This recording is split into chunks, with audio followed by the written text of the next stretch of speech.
Hi, I am SA with the author Sesh Corner, and today is open mic, and I am with co-host Wren Nightingale. Hello. And today is just, like I said, open mic, anything goes. Doesn't even have to pertain to writing, or we can talk about writing, whips, whatever you want. All right, did anybody want to get started maybe like talking about whips or just how you've been doing or anything like that? I'm just kind I of know here for the ride, so whatever you guys want to do. said that he had something he was working on. Yeah, and you still haven't told us about it. Yeah. I know I need to drop some snippets about that one. It's kind of a ripoff of Shrek in a weird way, somehow. Or at least my friend said it sounded like a red light one, which is kind of funny. Oh, that's exciting. I'm liking it a lot so far, though. It's a cross-country journey about 3 nights, and it's got a Azrath, Brackard, and the Squire, who's currently still unnamed somehow. I don't know how I'm writing it with him unnamed still, but I like working on it. It's been a really, really fun piece to work on. It's kind of like a little thing that I'm doing for myself almost, and it's just been very enjoyable to read. Or I mean, not read, but write. I'm tired. I'm sorry. It's okay. No, that's awesome. It's been a long week, man. I feel that. But the main character, he's like a physically deformed knight, and then his best friend's like this 7 foot tall, wide bottom pipe smoking, complete badass. That's also amazing comic relief. He's really like one of the funnest characters to work with that I've made so far, to be honest. And I'm excited to share some snippets. Yeah, it's okay. Is this part of your actual main story, or is this a branch off? So it's a complete branch off. No, there's no really like major tie-ins to anything. I'm still working on shaping the universe to be something more that I like working on, and I have it pretty much down with this one. I think where I want to go with everything. Okay. This sort of is the final, like it locks everything in place. Gets all the stuff where I want it to be. Yeah. How's your work? I don't even hear your music at all. It's good. I know you said you were working on a new novel, right? With the 2 guards from her main work, Wren? Yeah. So my branch off from Falling Forward is it's a contemporary thriller crime romance. Well, kind of romance. It's a slow burn, but yeah, it's called Northward Divide, and it's based back in time in the 80s and like how they became police officers, because I name dropped them during one of our readings when we were reading our books, and I was like, and the character I had written, Summer, was like, oh man, I wonder what their story's about, and I stopped and I was like, I do too. So I ended up basically just putting it all together, and like how you're having fun writing it, I was having so much fun writing this story, even though it was so much research I had to do for it. So but I finished the first draft, and I'm not planning on looking at it until like mid to late January, because I don't want to like look at it and then hate it anymore. So No, yeah, totally. Yeah. I know research, man. I've been really avoiding that for a lot of stuff, but today I'm actually recording. I'm recording this at the library right now, and I'm here to get a bunch of books on like early paganism and all that stuff, just to flush out some of the other cultures in my story. Because I know I worked on some sort of at least more. Because most of my world is pretty heavily based, just like Crusader era religion, stuff like that. But I have worked on some smaller groups of peoples and stuff, just to have more diversity. And I know one of the knights, Samuel, his wife, is from that like whole area of the world. I just haven't like world built them out yet, so I'm kind of starting to try to work on that.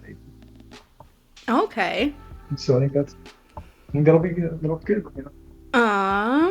All right. What about? I just finished beta reading for Hexe, and we're going to be interviewing you this month. So you don't have to say too much since we're going to be interviewing you, but I had a lot of fun beta reading that story. Oh, good. I'm really glad that you did. Yeah, she was telling me, she was so excited about telling me and how much she enjoyed reading it. Yeah. I'm very curious. It was like 20 years in the making, so thanks. I was gonna ask. So you said that you're working on like researching paganism. Is there like a specific thing that you're looking into for it, or just in general? I've really, really been looking at a lot of folk Catholicism down inside like Mexico and South America, and have been looking at like Irish paganism because I know at least his wife has an Irish accent. Because when I was initially writing it, I just wanted her to have an Irish accent and really put much thought into it. Yeah. I don't know why. But so I've been looking at a lot of like Mexican folk Catholicism and then Irish folk Catholicism or Irish paganism. I just think it works really, really well with my world. That's just nice. Because the folk sure, Catholicism, especially, meshes really, really well. Because it honestly, like, given how folk Catholicism developed in the real world, like it just kind of, I think it parallels nicely with how it would develop inside the world I set up for all my characters and all that. I guess because I am a practicing pagan, so I was like, oh hey. Oh, interesting. What kind of paganism? I dabble in a little bit of I dabble in a little bit of this and that. A couple of the deities that I follow, I don't really like to say that I worship them because like that feels like saying, oh, I worship like the mailman, because that's just weird. But I work with Loki because I am a control freak, and he's like, that is so cute. Let me show you how that's not going to work out for you. And then I do also work with Hel. And then Hestia has kind of been popping in a little bit, and I was like, oh, that's cute. All right. We go from Loki and Hel to Hestia. Like, shit, all right, cool. But yeah. No, but I know literally nothing about paganism and all that because I just haven't had like any like, so I'm it's like all new to me. Because like I burn incense and I follow like a lot of ghost stuff, but that's the deepest I delve into it, and which is pretty surface, like not even surface level. I mean, pagan as a term is an umbrella term that's going to encapsulate anything that's not part of your big three. Yeah. So I mean, and then each culture. So like your Irish paganism is going to be different from like your Welsh paganism. Because like, one of the things I found with Welsh is that they don't really focus on all four elements like some other factions do. I want to say that is it fire that they don't? Boy, I don't remember, but I know that they don't do all four. They just do three. Huh. So that was different looking into that too. I didn't know that. My grandpa's family's from Wales, so I had no idea about that. I'm actually Irish, and that's partly why I've been delving into a lot of the Celtic stuff. It's out of interest, Yeah. In my blood. Yeah, I don't know much about pagan, but I'm really into Vikings. Like, I am a Viking person. That's awesome. Oh yeah, I love Vikings. Vinland I have a friend Saga who's really into my Nordic favorite. stuff too. I've been meaning to look at Vinland Saga. It looks so good. The anime, because there's also there is Vikings Valhalla, which is on Netflix, and it's in real life. Oh my god, maternity leave. I was up at 5 o'clock in the morning. Loved it. It followed the same kind of storyline as the anime Vinland Saga. I'm here for it. I recommend both. I said, do you read runes, essay? No, I haven't really dabbled much into it. I just really like watching and like the Viking stuff and reading about it, but I haven't like done actual research. I've done a little bit like with Nordic, but it's been a while since I've messed with it. I even have a book on Nordic, and I know my old boss that I was really close to, her new husband, she was sending me information and showing me what they were dabbling with too, and that was really cool. Ren, it's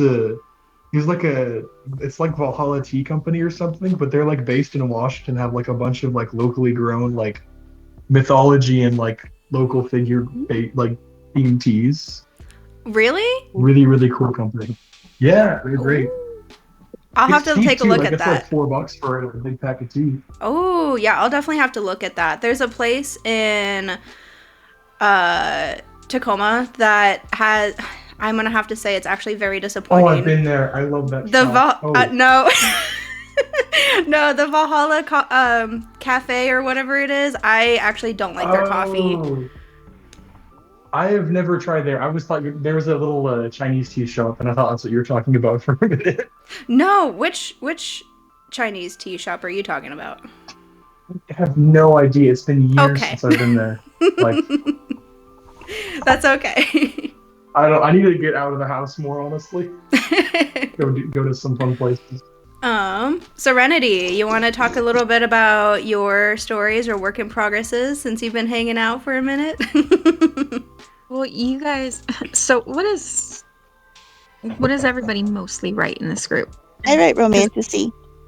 Romantasy? Okay. I kind of feel out of place sometimes because so far it feels like everybody leans towards the genre that I want to write, but I can't because I get stuck.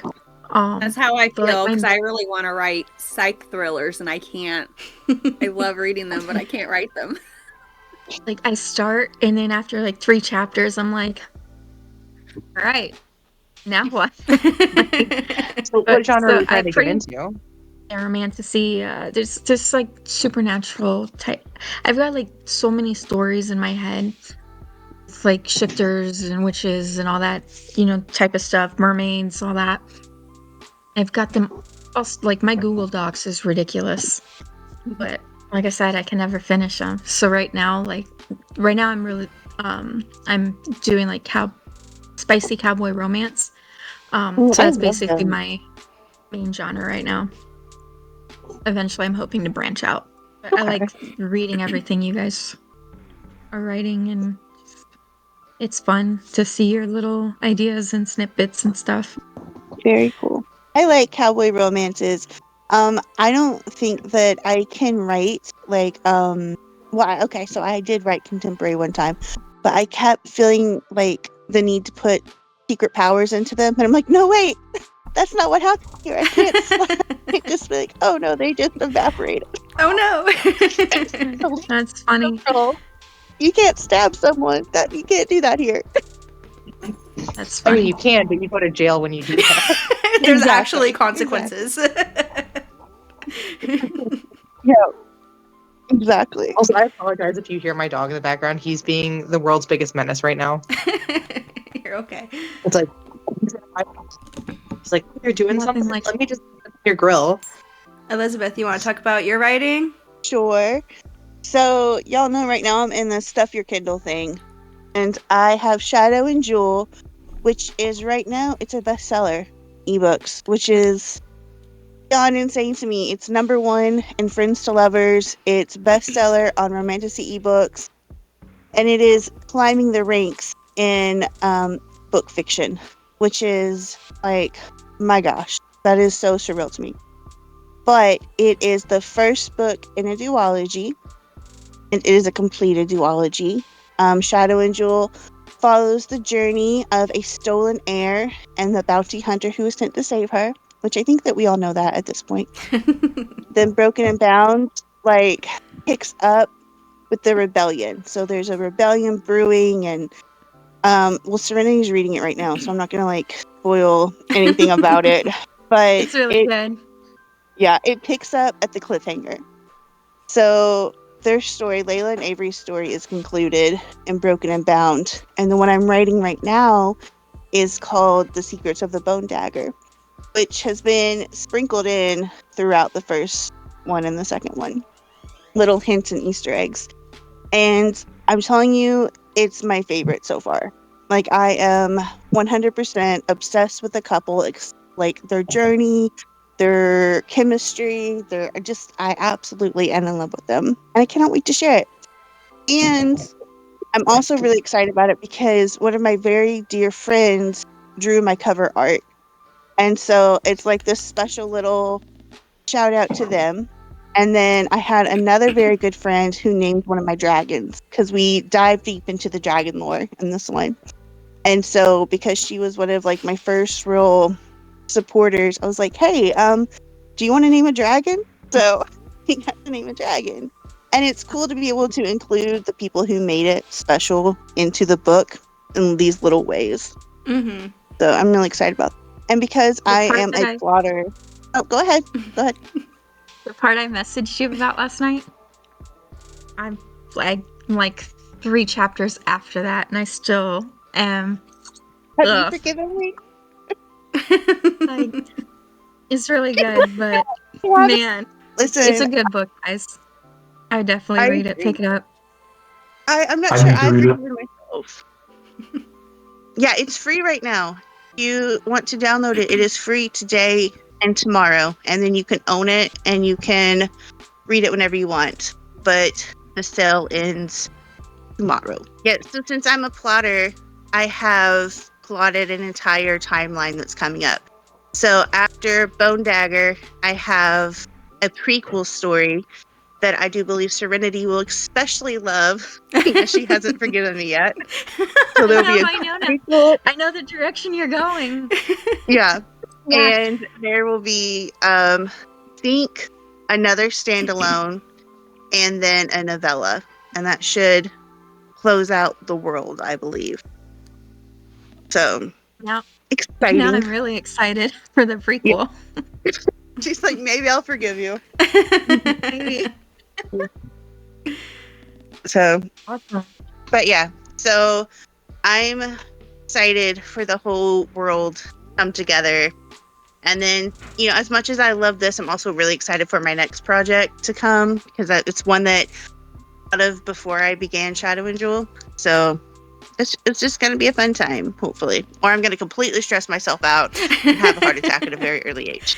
One or the other. I mean, I As guess we do. both could happen. Mm-hmm. The Almost first guaranteed. one's ideal, though. Just having a fun time. That's always the goal in writing. Mm-hmm. True. But it can get so stressful. Yeah. Yeah. The definitely. marketing is what kills me. Mm-hmm. Like that drains me faster than anything else. It's 'cause I'm very introverted.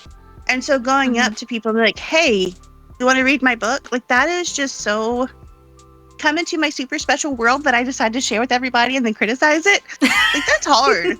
Really hard. I feel that because at events, people will be like, well, tell me about it. And I was tripping up so bad one night. I texted Ren. I'm like, I need help. 'Cause I am No, doing a read terrible job. I can't summarize to save my life. That's when you say you buy the book and then you find out what it's about. Just Like, trust read me, it it's and good. tell me. I read it and tell me. You read it and tell me. I just Oh, I wrote love it that. It's like, I don't She wrote know. it. What do you want from me? I want a 3-page essay by the end of the week. Well, now you have a new It's funny. homework assignment. I love that. Remember, at my first signing, I was so nervous that I signed my actual name and not my pen name. And Oh, then no. I really freaked out because it's like, pull it out because that'll just make it worse. But I don't know this person. Like, what am I doing? My husband always tells me now, he's like, remember what your name is, okay? Before you sign anyone's books, remember what your name is. They're gonna turn That into copy stalkers. just After could be I worth so much panic and more I now. forget it. See, that's kind of like another reason why I didn't go like too crazy with a pen name because I know how I can be. I would probably completely forget if I gave myself a totally different name. Right. See, I mean, my first name is Elizabeth. And I went with Elizabeth Clayton back when I was probably 16 years old. So you would think after almost 20 years, I would probably have it down. But I don't, apparently. I just freak out. I'm like, oh, people, not people. My first event's in June, so thank you for that because now I'm gonna worry that I do that. You got it, Write man. my You real got name this. instead of my You're pen gonna do name. great. Just put a post-it on your desk and you'll be fine. Yeah. Everybody's like, what's that? Oh, it's my My author name. name for my memory. Write my name. That's So too I used to do vending where like I would make bath products and go and like sell them. And towards the end of that, I started seeing more people actually out like selling their books at these vendor shows. And mostly I would go to like Renaissance fairs. One of the things that I realized helped with shifting from being your introverted self to, hey, I'm selling you something. Become a character.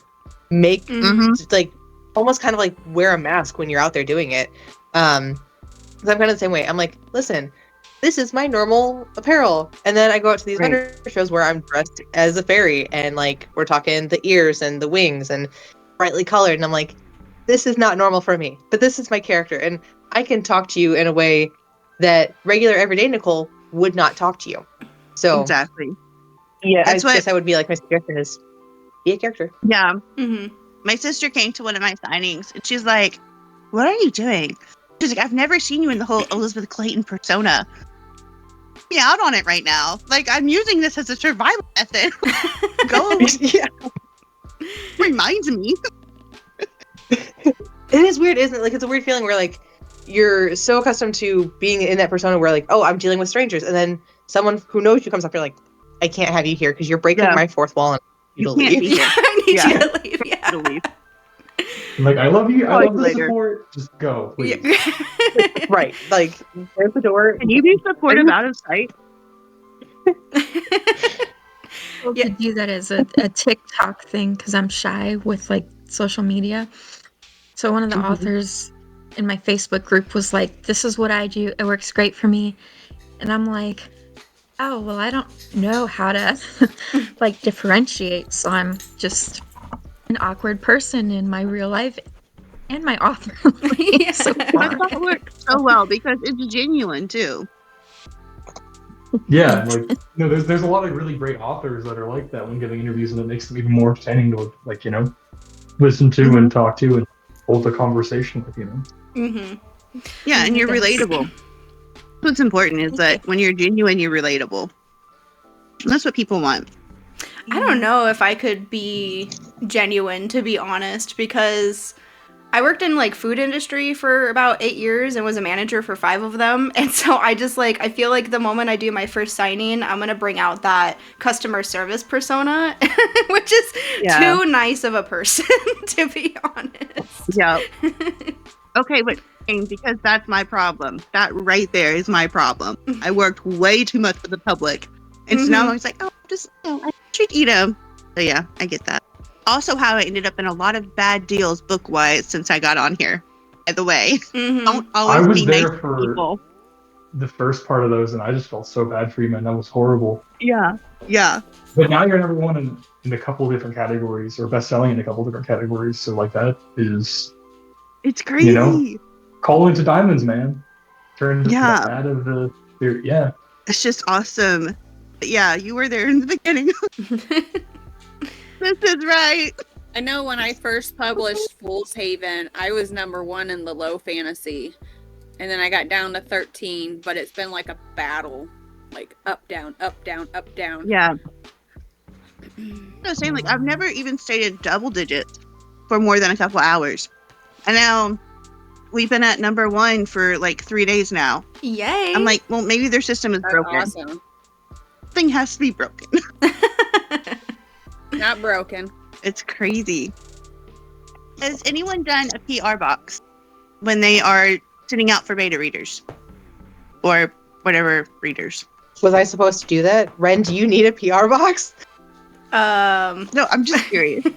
Well, I think if it's people you don't trust or you haven't met yet, I think yes. Like I did with so I have 3 beta readers, which Hexe is one of them. So Hexe, I'm not giving you one, but neither is SA. Would you stop? Okay. But like one of the people in my beta reader chat, FT, I didn't know him, so I did make him do like a whole application type thing to be a beta reader, because when you're trying to get people that you don't know beta reading, you want to make sure that they're not AI, they're not in it for money, and they're not going to steal your stuff. So I would definitely But what about, recommend. What about like the gift aspect? Is what I mean. See, that's what I thought you were talking about, was like, Oh, Yeah. send them a box of, hey, thank you for doing this. Oh, sorry, Yeah. my bad. Has No, I anyone done- misunderstood. I personally, I think it's up to your discretion. I personally want to give my readers something in return for doing like what I'm asking them to do in a proper manner. So like for my beta readers, I am planning on putting together a little gift box once the book is completed with some merchandise. I'll do that with my ARC readers too. So, but I'm gonna have my beta and ARC readers fill out a form stating what they would like in the gift box, so I know exactly what I need to get. Okay. No, that was my question. Like, how do you decide what to put in there? Yeah. So I would do that. Also, like, we're indie authors. We can't afford a ton. Exactly. You're better than me because I didn't do any of that. Well, I haven't done it for 2 books, but then someone was like, well, how come you never do this? And I was like, I didn't know that was part of it. I literally just want to write my book. Yeah. I really think it's just it's personal opinion type of thing because, like, so for Fool's Haven, it was, you know, my first book. I didn't know what I was doing. The whole process was dumb. But my 2 main beta editors, I paid them both as a thank you, especially my lead, because I put her through hell. But, and then, like, my ARC readers, you know, I just thanked them, and then some of them came out to lunch with me. For this round, for book 2, which Ren is one of my betas, my plan is to, because I am making a 2nd edition of Fool's Haven, my gift to them is I plan on giving them a personalized hardback of Fool's Haven that also has a bonus chapter that the 1st edition doesn't have as a thank you. Oh, very cool. Because some of them already bought the books that are on my team, and I'm like, well, if I'm going to redo it, I'm going to gift you type of thing. Very cool. So somebody told me to do... I'm sorry, go ahead. I'm sorry. I was just saying, like, gift-wise, because I know some people can have over 50 arcs, so that's something you gotta think. Do you want to take care of the arcs, or do you want to take care of the betas? Me, I take care of the betas before I do my arcs, because they're the ones who are actually doing the nitty-gritty, and not all your arcs are gonna leave a review or a rating, because I've experienced that. Right, that's a good point. Somebody told me to do 10 ebooks and then 10 for the street team. I have neither. Okay, I don't even know what that means. But they said do a street team, and it said set up a document. Whoever wants the street team gets a physical copy of the book, and that's who I would send the boxes to. But my thing is, like, my books as they are for me to purchase are $20 off Amazon. I don't think that this new one's going to be any smaller. So, like, that's a lot for me just to be sitting out, and maybe someone likes it and gives me a review, or maybe not. You know what I mean? So I'm trying to figure out, like, negotiate that part right now. Like, what's the best way to proceed to do that? Books are fine. You just kind of price the books, possibly. Instead of a full free book, just say, like, you get half off, and then you leave a review or a rating. That's a good idea, too. I don't know, though. I'm not versed in any of the marketing and legal aspects or any of that. Like, I haven't gotten far enough for that yet. No, I'm open all, because I thought that I would do, like, a candle and some book merch. But I don't really want to buy 10 boxes worth of that. Because, like you said, maybe they leave a review, maybe they don't. Maybe they are, you know, just in it for the merch and they never look at the book. I prefer to send out merch whenever I know people like my book and they're going to want the stuff with it, not just bribery kind of things. Yeah, so that's where I'm at right now. So that's my biggest question. That's why it's more of a transaction thing. So the way I see that, like, for me, because I want my ARC readers, I'm probably not going to do a whole bunch of ARC readers for Tyrant. Maybe for my future books, I'll do more when I'm more trusting in it. But, like, definitely having that form of being like, hey, what do you want in there? But, like, you have to leave a review first if you're going to get the stuff. So, like, being able to physically see that review and then be like, okay, send me your information, and then you can get what merch or whatever you want. I like that. That's a really good idea. It's a good idea. But, like, I didn't have any sort of pre-readers, or even really, like, I didn't have anything with Shadow and Joel. I wrote it, I edited it, I published it. I had no base, nothing. And then with Broken and Bound, I didn't give Shadow and Joel enough time to be established before I published Broken and Bound. I published Shadow and Joel in May and Broken and Bound in August.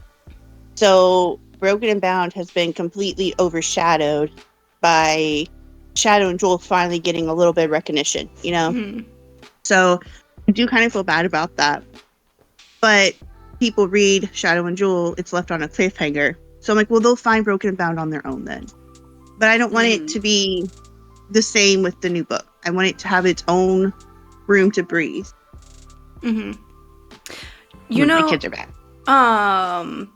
You know how some authors at the very back of the book they have a other books by this author page?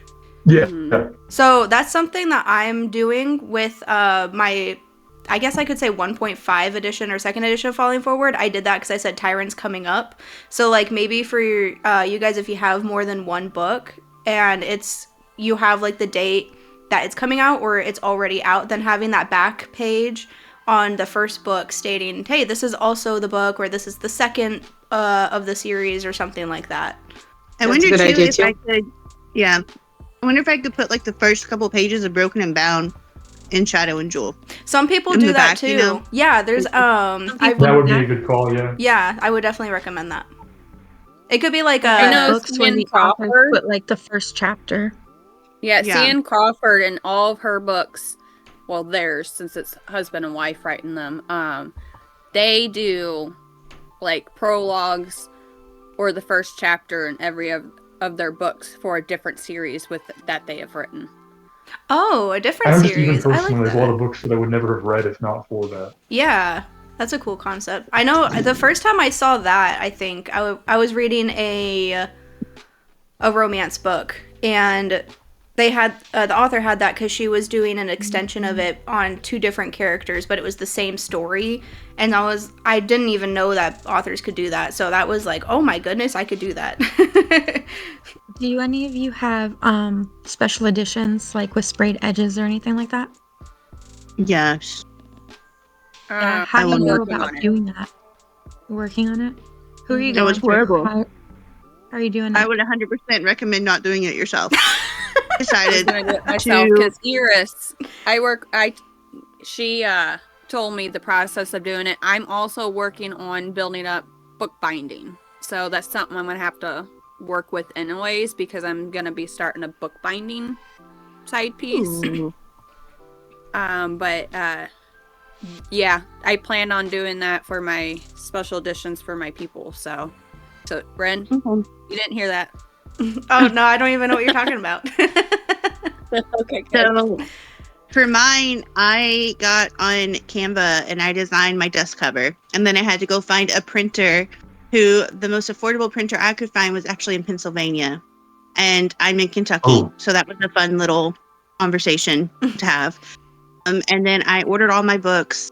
I hand painted my edges and I hot glued the bookmark, like a ribbon bookmark. And I ordered the charms. It wasn't like a ton of work, but it was a ton to get together to get it the way I want it, especially whenever there's so many moving pieces. And like the first time they sent me my desk covers, they were done wrong. And I then remember that. the paint did not set right on the first few times. So I had to learn how to paint them. And I lost several books to that. Did you use it was- acrylic paint? Yes. I was That's what I told ended do up not with. use acrylic paint. Use spray paint. Mm-hmm. You want to use Bear. Yeah. I thought That was spray your paint first would be mistake. too Don't use thick. acrylic. Where was the information early in the year? See, if you would have said something before you started that process, I would have told you. No, the worst part is somebody told me the ink to use the paint pens. Paint pens are the same. They Oh. said that's what they use is paint pens. So I got on Temu and I'm like, hey, paint pens. So I ordered a ton of them and I lost a book to those. Those were Oh, horrible. no. And then I was like, well, maybe it was the Temu part of it. So then I get onto Amazon and I order like the most expensive paint pens I can find. And I lost a book to that. And then someone's like, well, you need to do stencils. Stencils is what you need. So I lost a ton of money to stencils and none of those looked right. Mm. So finally, I watched one of the YouTube videos on how to paint your edges. And that's why I landed on acrylic paint. But when it dries, your pages stick together. Yep. And so you have to go through and individually take them apart. I lost 3 books to that because the pages got stuck and ripped. And so all of that to say, doing it myself was not the best idea because I just didn't have enough knowledge and I didn't have enough to make it the right plan. When I do Broken and Bound special edition, there is a distributor in China who does all the work, and the cost for me ends up being about $40 a book, I believe. which is significantly cheaper than me doing it myself. But they do like the foil stamp, they do the edges, they do dust covers, they do the ribbon bookmarks, they do all the things. And it's pretty legit. I haven't actually experienced much with them yet, but when I was talking with them in the first place, they seemed, like if you're no worse than anywhere else and cheaper than everywhere else.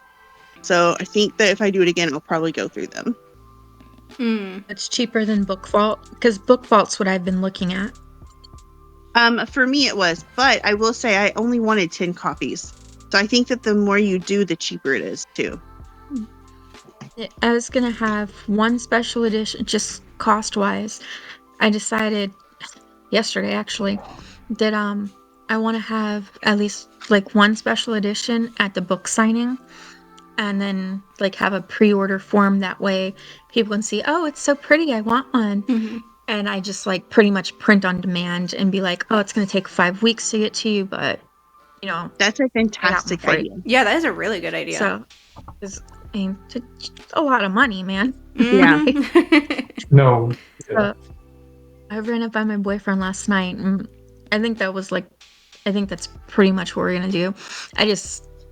I'm stuck on who to go to, because we did try it ourselves with spray paint, and it sucked.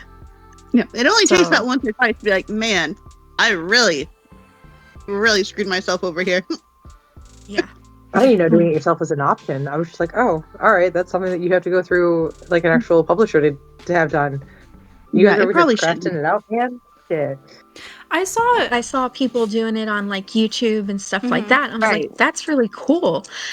So then I was like, hey, let's do it. My boyfriend, he's like, sure. And we completely sucked.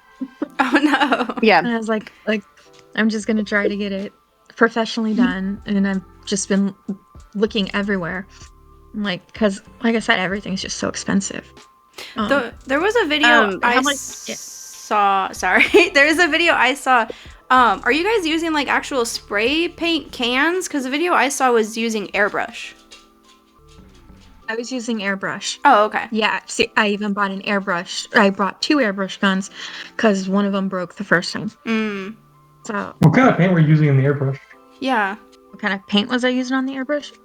Yeah, because airbrushes need a specific kind of paint. Yeah. Yeah, it came, I don't know off the top of my head. I've got it packed up in a box. But it was suggested to be used with that specific airbrush. Like I said, I've got it in a box somewhere. I don't know for sure what the brand was, but it was said to go with it. And sometimes it would go too thick, and the things like, oh, if it goes too thick, you can add some water. So we added like 2 drops of water, and that would be fine. And then it would come out crappy on the book. So the consistency. Yeah, so it's just not worth it. Worth the stress and the hassle, Let me know what you think about Book Vault if you're looking around, because if I don't go through China, I would love to do one like in the US, because the shipping prices, of course, are crazy. So let me know what you think. I know they're UK based, and I guess some of this, like, because they do the book foils, they do like pretty ribbons and stuff like that. They like the whole 9 yards, it seems like.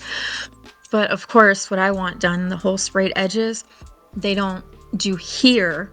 So they do it, in the UK, and then they ship it from the UK. But everything else they can do here. Okay. So I don't get it, but I'm like, okay, as long as it can get done and it's pretty. Yeah. But I'm looking for, cost friendly, and it's so far can't really find one. Yeah. So, well, if you do, shoot me your information if you don't mind that you find, because I want to have black glitter edges on Broken and Bound, and I know that that's going to be super, super freaking hard.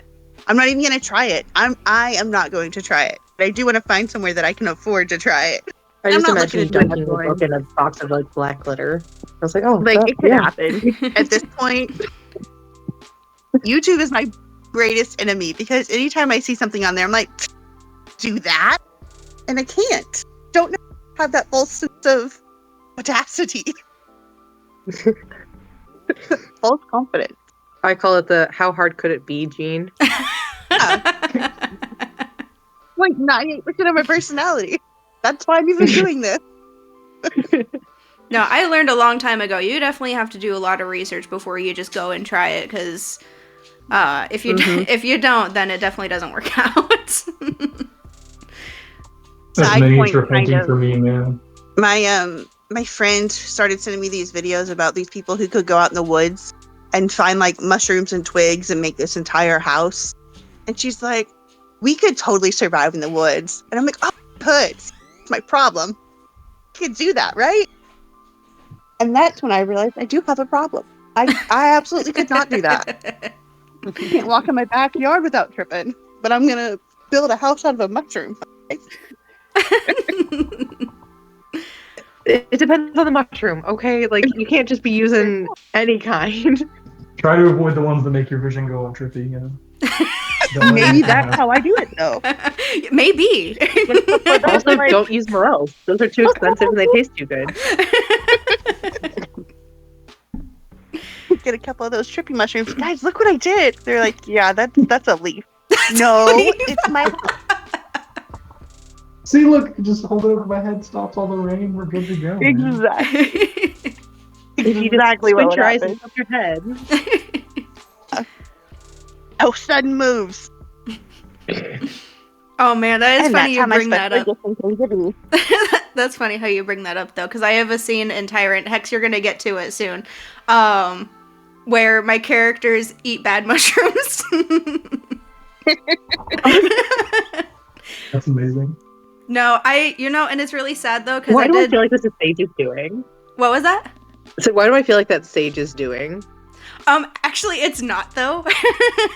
But I did. So, Hex, I don't know if you know this, but so when I was writing Tyrant, when I was getting the plot points down before I rewrote it in first person, I did a lot of points with D&D rules, and so I was doing live TikTok streams to be like, okay, what's gonna be this scene about? I really wanted the mushroom scene. I'm not gonna spoil too much. The mushroom scene to be them tripping out, and unfortunately I did not get that result, or else it would have been such a fun chapter to write. So I started out kind of doing the same thing where I was like, in my fight scenes, I was actually rolling dice while I was at work. And then I got to the point where I was like, nobody's hitting anything. I think I'm just gonna ditch the dice and we'll figure it out. 'Cause, like, I was doing D&D/Pathfinder, and they had their character sheets filled out on Path Builder, which was great. Until I realized that, Amelia, you can't have a battle axe and a greatsword and all this other shit, because girl, where are you carrying that? No, I was kidding. What is she like? How? How many pockets do you have, baby?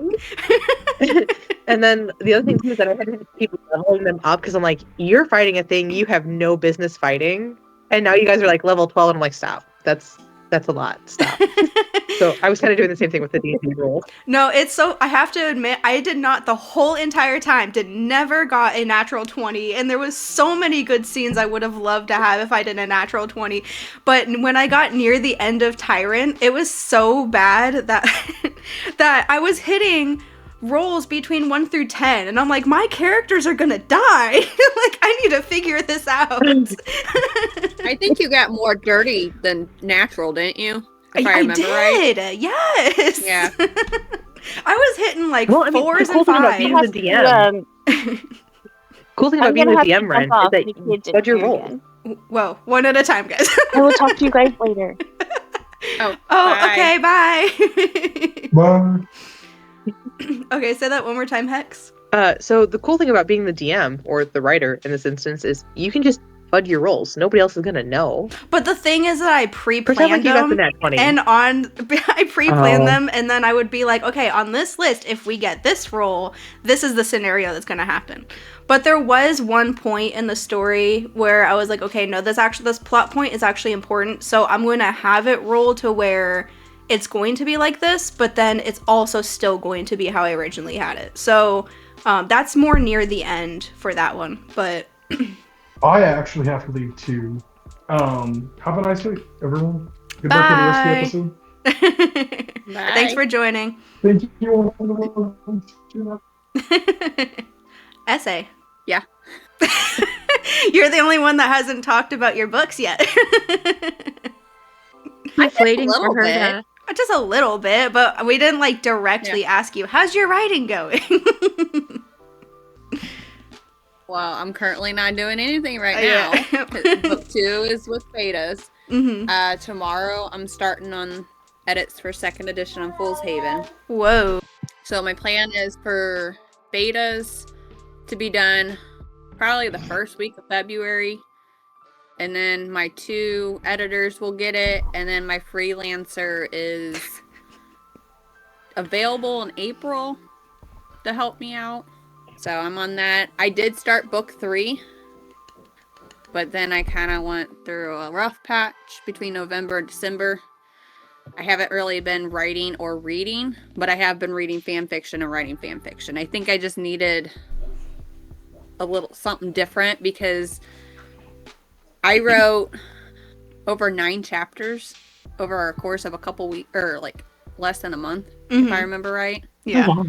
That's a lot. Yeah, I fell behind schedule because I needed to be done by December, and I managed to get done before Thanksgiving. Oh. And then I had to work them. And then I fell behind because I went through a little bit of a rough patch, but I managed to get everyone who got PDFs on Christmas, or not Christmas Eve, New Year's Eve. So that's where that's at right now. There we go. And I'm so happy to finally be Iris, reading it. I know, and Iris already said that the writing between book 1 and book 2 are on different levels, Mm-hmm. and that book 2 is reading more smoothly. Yeah, if only you saw what book 1 was before editors got it. I've learned a lot. Oh boy. Editing's not my strong suit at all. No. Grammar in general, like redundant, repetitive wording, but I have fixed a lot of that. I've also learned what head hopping is, and now I can't unsee it, and it drives me nuts when I read other people's stories with a lot of head hopping in it. Mm-hmm. Poor Ren throughout mine. She's like, hey, change that to a comma. That needs to be a period. You've got all these words. Yeah, that is, you just... Are you talking about the comma and period for dialogue? I am, because you taught me. I did. Essay taught me the dialogue stuff, so I had to send that off to you. Yep, comma is for speaking tags and periods are for action tags. I have caught myself as I'm typing out book 2 where I'm like, oh, Ren's gonna yell at you. You better fix that. I'm better at editing other people's than I am my own. Yeah. Me too. Because you're looking at your work like over and over and over again, and you just kind of like want to get through it. But when you're reading someone else's, and it's like it pops out because it's something your brain hasn't seen yet. Yeah. So it's easier to nab the errors, or at least that's just my opinion. Oh, it's right. That's how I feel.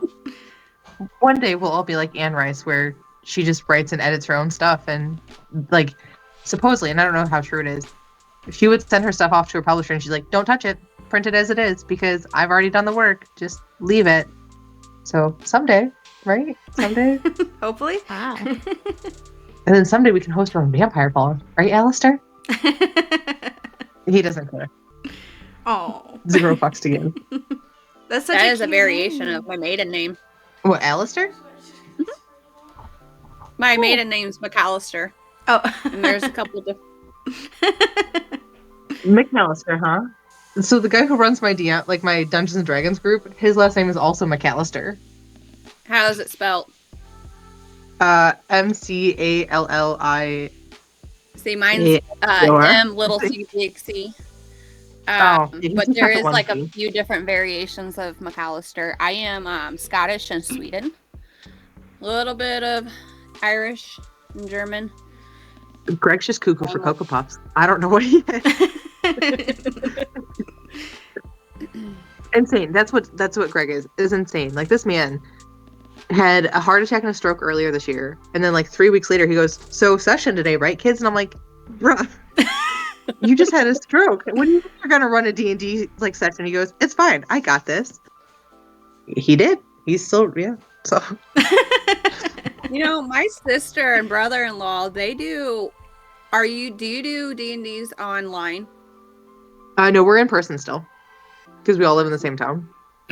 Okay, never mind. Because I know sometimes they do theirs online instead of in person. So like, but I know they do it a lot. They do it weekly, and so does my other. I have a lot of siblings, but so does my other sister on my dad's side. She does it too, but I think she's in person. But I know we do that type. So we're doing a Fallout campaign starting this Tuesday, and that'll be every other Tuesday. And then the Tuesdays that we're not doing that, I'm in a Vampire the Masquerade group, which is exciting because, I mean, I write vampire novels, so don't mind me enjoying pretending to be a vampire. Which I've also noticed a trope in some of my characters where like they're writers. So my bard, normally when you think of bards, you think of like they do music and that's how they get their magic. And mine wasn't. Mine was storytelling. And then this new character, she's in a genre that I am not in, and I can't bring myself to break into it just because I'm awkward.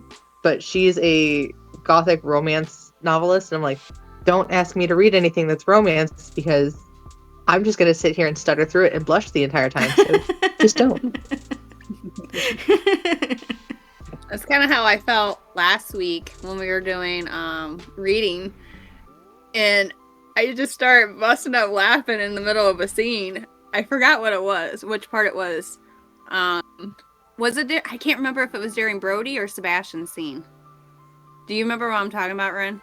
I'm trying to start laughing. I don't have my book down here because I read online. I'm trying to think, but there was just a scene. It was after the fight, right? I don't know. I can't remember, but there was just a lot in it. And I start busting up laughing because one of the witches in the book that was talking, but I think she was trying to be seductive. And I was just, I could say it in my head fine, but reading it out loud, I just couldn't hold it back. Because it was just really weird to read out loud. No, that's the funny part too, is I don't think I could ever in my life read Tyrant out loud. Hex, you haven't gotten there yet, but I don't think I could read it out loud. No. There have been a couple of times where I'm like, Lynn, don't think about them like that. And then she's like, why am I thinking this? It definitely sounds better in first point of view than third. Yeah, you should have seen it in third. It was horrendous. Oh no. Yeah. Yeah, changed it to first. That was a smart move because she doesn't really write third, so it was kind of monotone, and it wasn't dark enough either. So I made it believe it's what you're reading now. Hex is a lot darker than what it actually was. So sure, because I'm trying to go with it's a that. lot better. Yeah, but yeah, I decided. Grimdark is my preferred genre. Yeah, I decided with Leyland that I was like, she's gonna be dumb and she's gonna be internally, what's the word I want to use without having to, I guess okay, I may as well just say it. She's gonna be dumb and internally horny the whole time. It's just how I imagine her. I mean, she wasn't horny the entire time. No, not the whole entire time, but the moment she like gets near somebody, she's just like, okay, but like, how did you do that? She's just a little pervy. It's fine. Yeah, pervy. That's the word I was thinking of. Yeah, she's internally pervy. That's the mode I'm going with. I know that she's gone through a lot, but there's a spectrum of people who's not into that at all after going through all that, or there's the people in the spectrum who are super into that after going through all that, and that's the spectrum I'm putting her in. So, I still want to box her dad though. Like, Oh, wait till the final chapters. Wait. Yeah, you gotta wait. I remember when Brain was so against Axel. Oh my god, he hates Axel so much. Wait, why? Why are we hating on Axel? I mean, I feel like he's at least kind of trying a little bit. said, third person was completely different. Mm-hmm. I think when she switched to first, Axel became a little bit more, what's the word, clear of who he is. Mm. Although, so, I think he mainly I think it was during more of the D&D roles, because did he actually have access to the document when you were writing, or no? He didn't, but he was there for all of them except the last 1 or 2 D&D roles I did. Yeah, because he didn't. I guess we just didn't get the same vibe, because I didn't get that vibe that he was talking about from Axel. I think how Rain was seeing Axel, he was seeing Axel as the bystander who knew it was happening and didn't care. And so Yeah. I needed to, when I was finishing up the third point of view, I was like, okay, well, let me give him a little bit of redemption. So you'll read that in the end, like kind of near the end. So he gets a little bit more redemption. And then when I flipped to first person, I was like, okay, I'm gonna have him be more of like, how can I have him be this person that is a bystander but can't do anything about it? So that's how I rewrote it, because initially I didn't have it to where it's like, oh, he couldn't do anything. He just didn't care. That's how initially I had it, so. Oh, Yeah. I gotcha. Yeah, it definitely doesn't come across now like he doesn't care. It definitely right now comes across that he does care, and he's like, our hands are all kind of tied, so I'm going to do the small thing that's going to make life a little easier for you. Yeah. Yeah. And definitely being in a position where he's not sure what he can do without crossing the line because of where they're at. Yes. Yeah. And the, you know, and the king and stuff. Yes. Who also needs a good boxing. No offense, but fuck that guy. Oh, but you know, the best part And the though, prince. in the future, Draxton is actually going to be one of the main villains. Not surprising. So way in the we future. do get to Way beat in up that guy? Way in the future. Yes. Way I in the have future, I okay. have over Okay. at least over 5 books planned for this series. So Oh, wow. yeah, so a lot of them, because her goal is to get to the other realm, Athelgard. It's presumed that she is going to get there. Yeah. There's going to be a book where she comes back. So I know she doesn't make it in this one. I know she doesn't make it there. Okay. Good to know. Sure. Meanwhile, Serenity is just here for the ride. We love this. It's okay.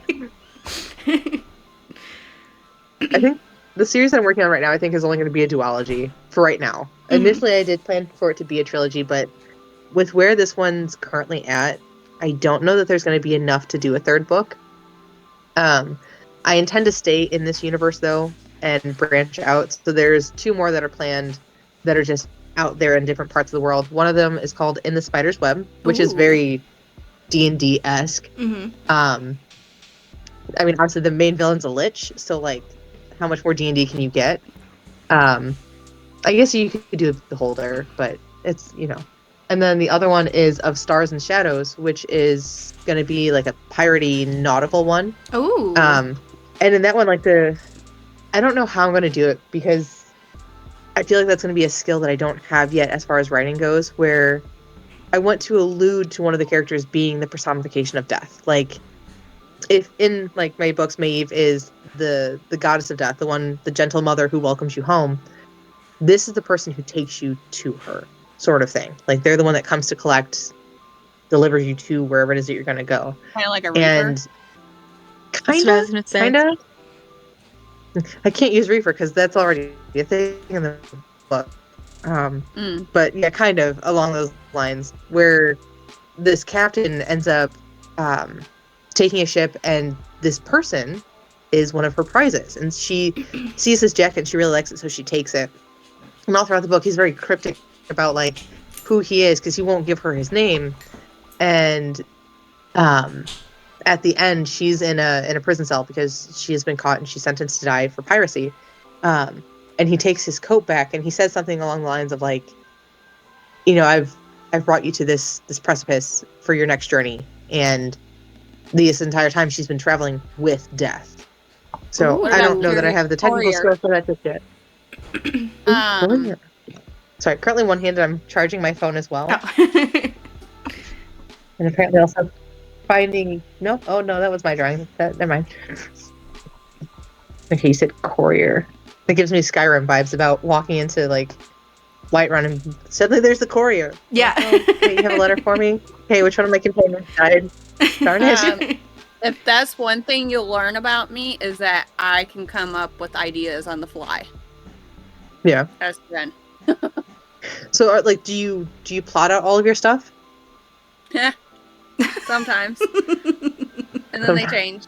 Book 1 definitely did Panther. not plot very well. Book 2, I had Yeah. outlines. I did the entire outline, and then I did chapter outlines, but then I kind of shifted because by the time I got to different chapters later on, I'm like, I'm not feeling the same vibe. So my set actually went from a trilogy to a quartet series, and that actually works out better. And that's because my plot line kind of shifted after we sat and broke down Fool's Haven, which is book 1, to see where it could improve. And then I'm like, okay, here's a 4th. It'll explain a lot more about my main character's like magic and how that stems, because she has these star bonds that come from another planet of divinity. And so book 4 will focus kind of on that planet. And then I have 3 prequels before the series starts that I'm going to be writing. But book 1, I definitely did not outline.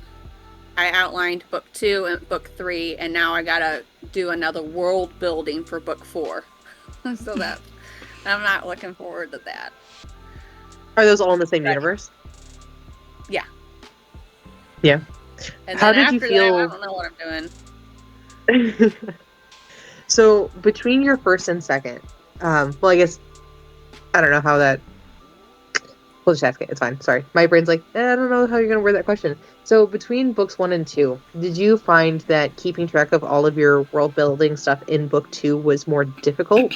No, because I think I struggled more with book 1 than I did book 2, because I didn't properly world build when I did book 1. And I contradicted myself a lot, which is what prompted me to slow down, sit, and I need to write everything out. So when I did book 2, I made sure to write down all my key points, loopholes, and stuff so I wouldn't miss anything. And honestly, I started writing book 2 in February and finished it in November. And it was so smooth going compared to book 1. So definitely it was a lot easier. And keeping track of stuff definitely helped. But no, I think book 1 definitely was my struggle. Book 1 I worked on for 3 years. Okay. Then what about Serenity and Wren? Like, have you guys had similar things where it's like, yeah, book 1 was kind of a struggle getting world building down, but everything else kind of flowed really nice and easy? I can answer that one. I don't really. Yeah. I say you don't really have to. Yeah. And then Wren, she just start working, like she's just on book 2, right, of Tyrant? Yeah, so I would have to say Tyrant's my first fantasy book, but Falling Forward was the one that I struggled with the most. That one was it was a high school short story project that I turned into a novel. So it took, oh gosh, how long? Like 9-8 years, because I was on and off with writing it. And then once I kind of got it down and I met the Discord group and everything, it took me, I started writing Tyrant in, I want to say mid-July, and I got the first draft down October, I think, or September. And then I did the rewrite starting, I think I started that late October, and I finished the rewrite December. So, but for world building, Falling Forward, I didn't really have to world build because that's just only set in New York City, where at the end they go back to their hometown. But Tyrant is something that I've always kind of had in my head, so I've always had the realms in my head. I've always had most of the main characters. The one thing I have to say with book 1 is that it is definitely more of a struggle because it's actually not where I wanted the story to start. So that part was more of a struggle for me, is getting from point A to point B, because initially my idea was, oh, she leaves, okay, she's at the realm gate now. So like I didn't have that whole in between. So that was a huge struggle for me. But after that, I think everything's going to go a lot smoother because I'm finally at the plot points that I want to be at now and how I initially wanted the story to start. Sure. Okay. Yeah. So, I am a pantser for one. I write in a very intuitive manner where like I don't plot anything out, and if I know the end of the book, I struggle to write it because it's like it's boring now, and I know all the twists and turns, and it's not as fun. I will say that book 2 has been hard. Like there have been times where I'm like, you remember that little character that you just barely blipped mentioned in book 1? You need to know their name and all of their stats right now, and I'm like, fuck. Why didn't you write that down? Well, because they were just a passing mention. I didn't need to know anything else about them, and now I'm like, you feature kind of heavy, don't you? Like, for example, Gretchen. I love Gretchen in book 1. Like, she's just this sarcastic little creature, and she features kind of heavy in part of book 2, and I'm like, oh, crap, darn it. Like you see her, and so she's a gnome, but she's what I call a fade, where like she's lost her vibrancy, because one of the things for D&D gnomes is that they have a lust for life, and that's part of what makes them so colorful. And when they lose it, it's essentially a death sentence. Some of them, as Gretchen says, can handle a lot as long as there's a nice cup of tea afterwards. But so in book 2, like you get more into who she is. Like technically she would be like a level 20 cleric, and she can cast things like Revivify, which isn't how I word that in the book, but like you get to see some internal struggles. Whoa, I just expected you to be this fun little trope, but here you are coming back through guns blazing, and girl, I wasn't ready for that. So thanks, I guess. But and like I said earlier, I've been working on this world for 20 years. It started out as just like a back and forth pet project between a friend and I, and then it grew into, no, these characters need to tell their stories. They need to get out there. And I don't know why book 2 is so hard. It's not necessarily, I guess, the world building, but like remembering all of the people that populate this world, and that part's been hard. And also I think that I've taken too long to write book 2, because like there have been times where I'm like, oh, I don't remember writing that passage, and I don't remember what details I put in. So continuing on is kind of hard when you have to flip back through, and I handwrite out my first draft, so there's no search and find. I hope I can remember where that. That's how I learned I missed a page from in one of my chapters when I was editing. I'm like, wait a minute. So I was able to go back to my notebook and reference, and because I cross out pages as I type them up, and it was not crossed out. I really have a world like you guys. I mean, since I write different genre, I have like in my mind I have a world for the stuff that I want to write, and I've been writing that stuff down on the side because I know eventually I will be able to get to that. Like, I'm gonna figure out how I can, pivot and be that, be in that genre. But right now, I'm really just, I don't have an elaborate world. I have like a ranch in Montana. That's pretty much it. But book 2 has been difficult. I'm very, very stuck on it right now. But I have had to open up book 1 and be like, wait, how old was this person? What was their name again? Like, I have a dog in book 2, and the brother got the dog in book 1, and I had it named and the kind of dog it was and everything. I'm like writing this scene with the dog, and I'm like, wait, is that even the right breed for the dog? Like, what did I name stuff? So I'm like going back to book 1 and leaving side notes on my draft. I'm like, I'll just research it later. So I put little notes like, look back in book 1 for this. And oh, there you go. So yeah, but book 2 has been really hard for me right now. Book 1's like 500 pages. I'm at 200 here. on book 2, and I feel like there's so much more story to this book than there is in book 1, but I just can't. And I know what I want to happen in book 2. I don't have an order per se, but when I was looking back, I'm like, because sometimes I write like, oh, I want this to happen. Like, I'm a pantser through and through. That I try, and my deal will come to me, and like I write it down real quick so I don't forget. And I went and looked back, and I was like, oh, this would go good here, but this is here. And then I'm rereading, and I'm like, well, this should be like all the way further back. Then I have to rewrite it because like some of the stuff that I already wrote really should be further back, and some of the ideas I already had really should be in the front. So it's just a mess of chaos right now. I really like, my goal was to have it done a couple of months ago, and now that I'm stuck, I'm like, I just don't even want to look at it. I sent it to 2 of my friends, and I'm like, and I had comments on the side and questions. I'm like, does this make sense? Should this go here? And my best friend texted me 2 days ago, and she's like, oh, I finally read it all. And I love this and this. And I was like, well, but did you see everything I wrote on the side? And she's like, I saw it, I just ignored it because I was too invested in the story. I'm like, well, that's great, but that doesn't help me. Yeah. I need these answered. But I'm stuck on book 2, like, real bad. I hate it. Well, if you ever need like help or advice, just put it in the Discord, and I know that a lot of us will try to jump in and help you out.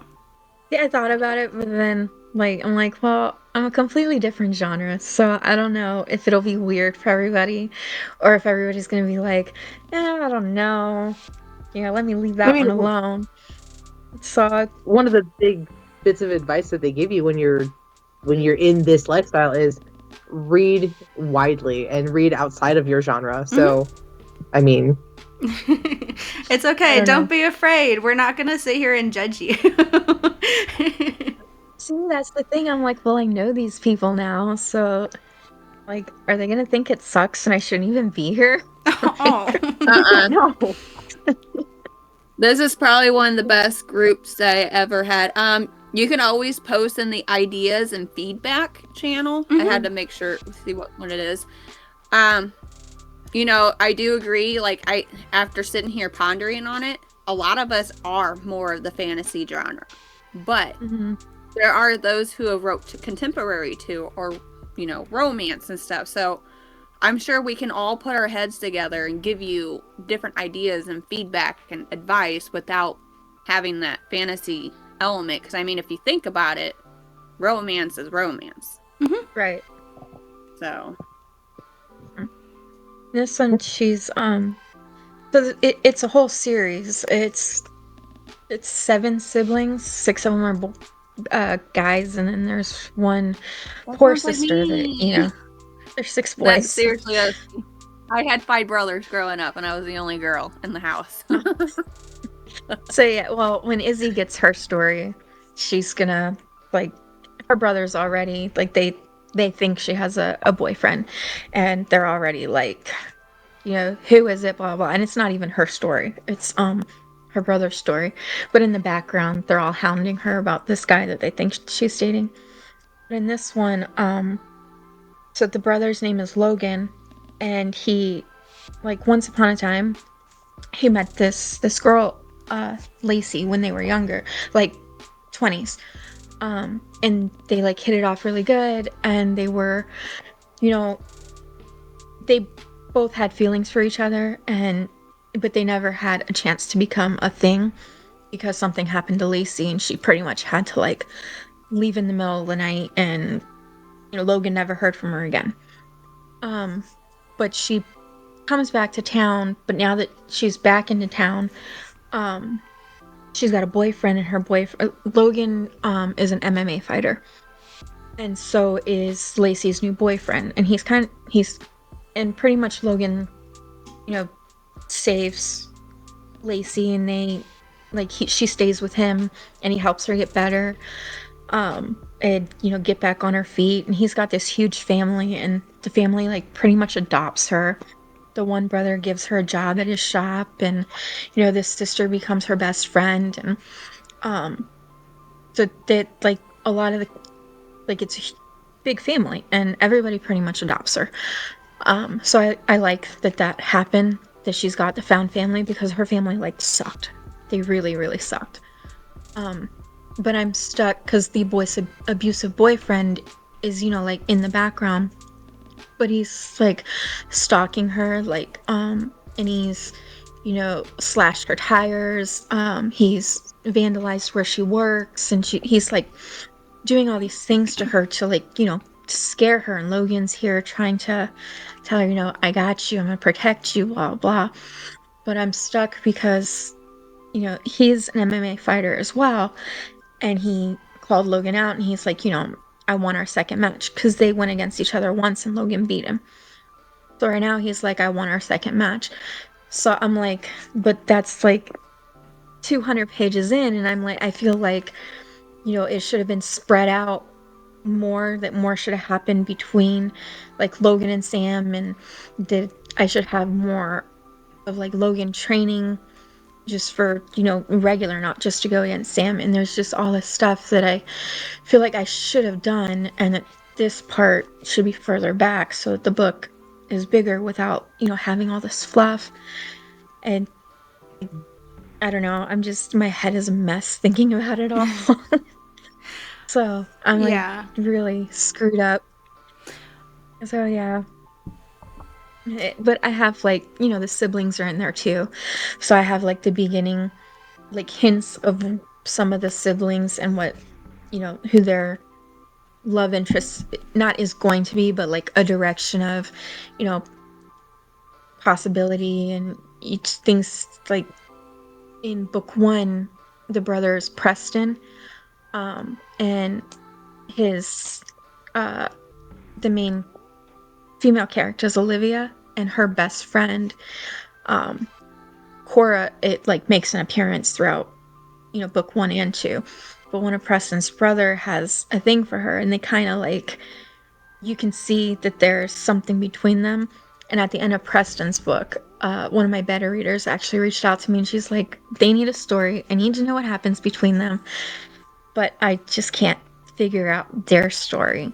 So like, they're stuck on my brain, but I've got Logan and Lacey stuck on my brain too. So yeah, so it's a mess of thoughts.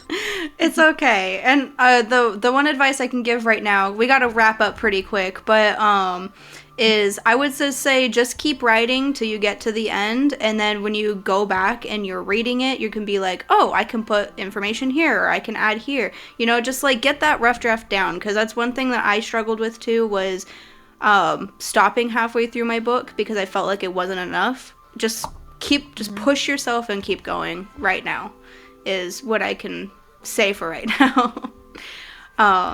But we're gonna go ahead and wrap up. Essay, is there anything that you wanted to add before we wrap up?